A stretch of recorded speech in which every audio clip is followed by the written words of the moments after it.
Hello students, welcome to my YouTube channel. দেখো, আজকে যে ম্যাথটা নিয়ে আলোচনা করব, এই ম্যাথ হচ্ছে 52 নাম্বার কৃষি প্রবচনসের ম্যাথ। এই ম্যাথটা ভেরি ইজি, এটা অনেকে ক্লিয়ার পুটিং ম্যাথ বলে। দেখো আমি কি করে সলভ করছি। এটাকে সলভ করতে গেলে তোমাদের কি করতে হবে? ফার্স্ট যে টার্মটা দিয়েছে সেই টার্মটাকে আমরা কে ধরবো। সেই ফার্স্ট টার্মটা যদি আমি কে ধরি, তাহলে আমি কিভাবে কে ধরবো একটু দেখে নাও কিভাবে কে ধরছে।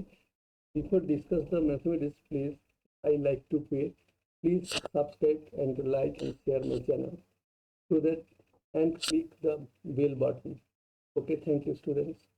দেখো, আমি ম্যাথটা করার জন্য প্রথমে কি করছি না, যেখানে এই ম্যাথটাকে যে এখানে দিয়েছে, এই ফার্স্টে এই টার্মটাকে আমি কি করছি, এই টার্মটাকে আমি কে ধরে নিচ্ছি।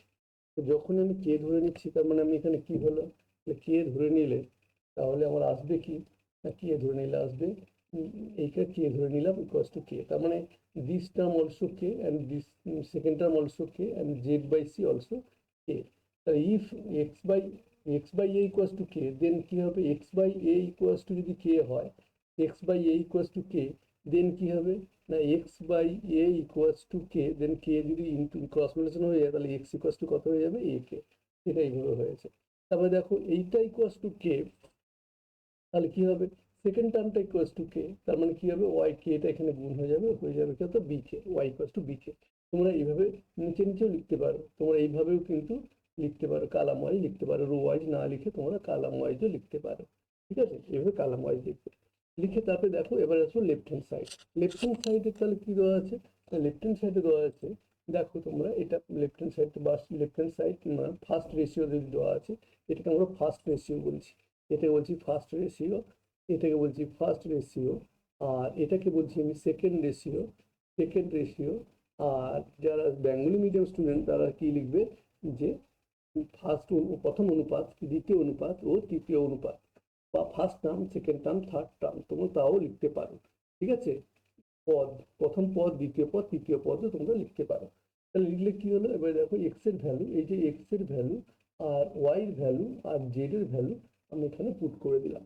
তাহলে এক্স এর ভ্যালু পুট করলে কত হলো না, এ স্কোয়ার কে স্কোয়ার হয়ে গেল, অর্থাৎ এইটা এখানে চলে এলো। আবার দেখো ওয়াই কে, মানে এই দুটোকে যদি আমি ওয়াই জেড মানে এই দুটোকে যদি ইন্টু করি, তাহলে বি কে ইন্টু সি কে, তাহলে গুণ করলে কি হবে না, ইকুয়ালস টু কি হবে না, এখানে দেখো কে স্কোয়ার কমন চলে যাচ্ছে। তাহলে কে স্কোয়ার যদি কমন চলে যায়, তাহলে কত পড়ে থাকবে না, কে স্কোয়ার কমন চলে গেলে পড়ে থাকে কি না, A square minus BC by, নিচে পড়ে থাকে A square minus BC, BC BC কেটে গেল, পড়ে থাকলো এ স্কোয়ার। আশা করি বুঝতে পেরেছো স্টুডেন্টস। তোমরা এখানে এই স্টেপটা তোমরা করে নিতে পারো। দেখো এরপর আমি কি করলাম, আমার সেকেন্ড অনুপাত।